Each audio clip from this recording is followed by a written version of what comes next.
Over back there. Yeah, just want to ask that.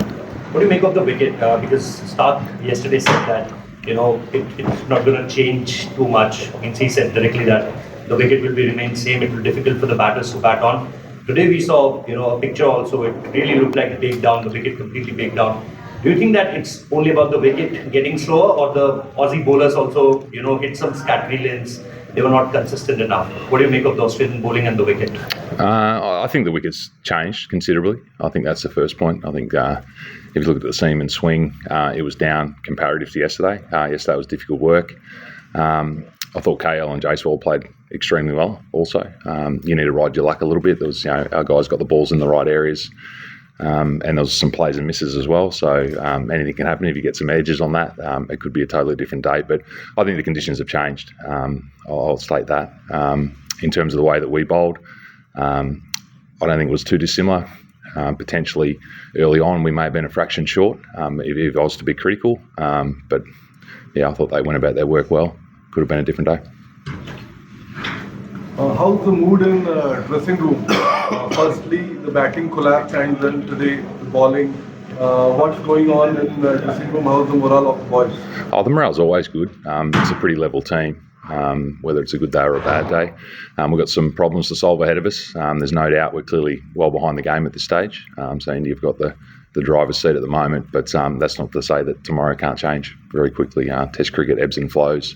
We've all been a part of a game when you've been well ahead of the game, and it can twist and turn. So we're going to get to work on what it looks like for us tomorrow morning. I think it's about 20 odd overs to the second new ball. We've got to work out a way to navigate through a few batters before that second new ball arrives, and that could be our entry point back into the game. And you were just mentioning that wicket has changed and now it looks slightly batting friendly. So given that and India's lead over 200 plus, do you think that Australia will be confident of chasing, say, anything like 400 plus or maybe even more? Is that the case? We're not looking that far ahead. We've got 10 wickets to take first. So that's our first focus. So what will be the target? Do you think that you should be confident of restricting India? No targets. Clearly 10 wickets. 10 wickets to get, first priority, then we'll move from there. Andrew, it seemed like yesterday was quite a frantic day. Like there was a lot going on. Was that sort of first day of a series thing, or was it just conditions based, or a combination of the two? I think no doubt both teams would have had some nerves there leading into a big series. So there might have been some error on the back of that. But I think as a batting unit, when you get a look at a wicket, and then obviously your bowlers go about their work and you get a second up opportunity, I think it looks a little bit different in terms of your mindset, you knowing what to expect, and then you can work from there. I thought, as I said, KL and Jaiswal from the first innings to the second innings, yes, the conditions changed, but they definitely had a method and a game plan. They implemented that well, so credit to them. Andrew, do you think having Dan Vittori here would have made a difference to that? He's still connected with us, so yeah. So you're giving advice throughout the day and watching it unfold. Like, how does that operate? A lot of pre-planning, prep work going in, so the answer to that is no, he's got some commitments elsewhere. Greg Blewett on commentary said that the body language in the middle session was unacceptable in his words. Is that a fair call, and what do you make of that? Didn't notice the body language at all.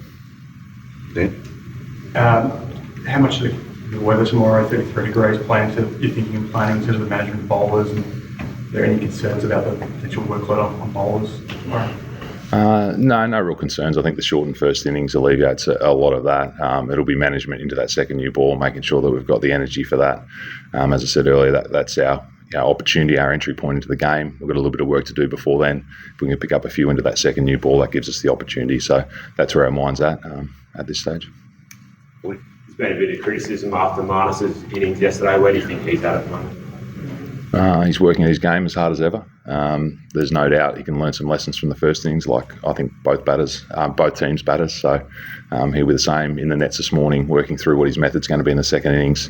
And clearly your mindset changes based upon the conditions as well. So the game plan from the first innings is going to look different from the second innings. So Test cricket's a unique game. You get two bites at it. So we look forward to that opportunity with the bat when it does come.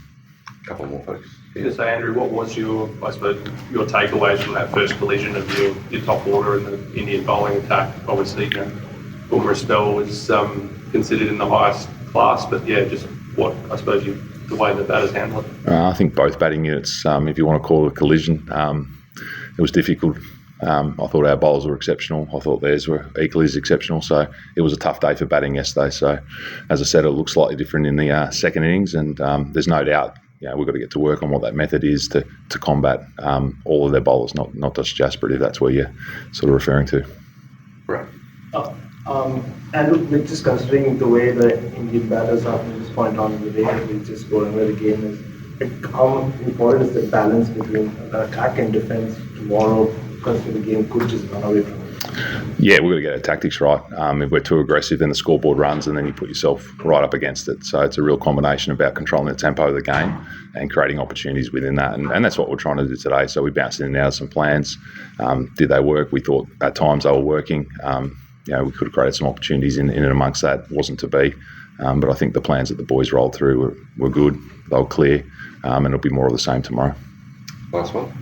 Were you guys caught by surprise by how little swinging seemed to happen this afternoon? Did it surprise you guys at all? The surface looked considerably drier today. It dried out fairly quickly.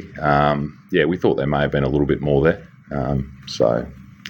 I suppose, if you want to say that we were a little bit surprised, there wasn't as much seam movement or swing. And I think the bowlers were presenting the seam in a similar fashion to they were yesterday. So I think the conditions may have had some say in that.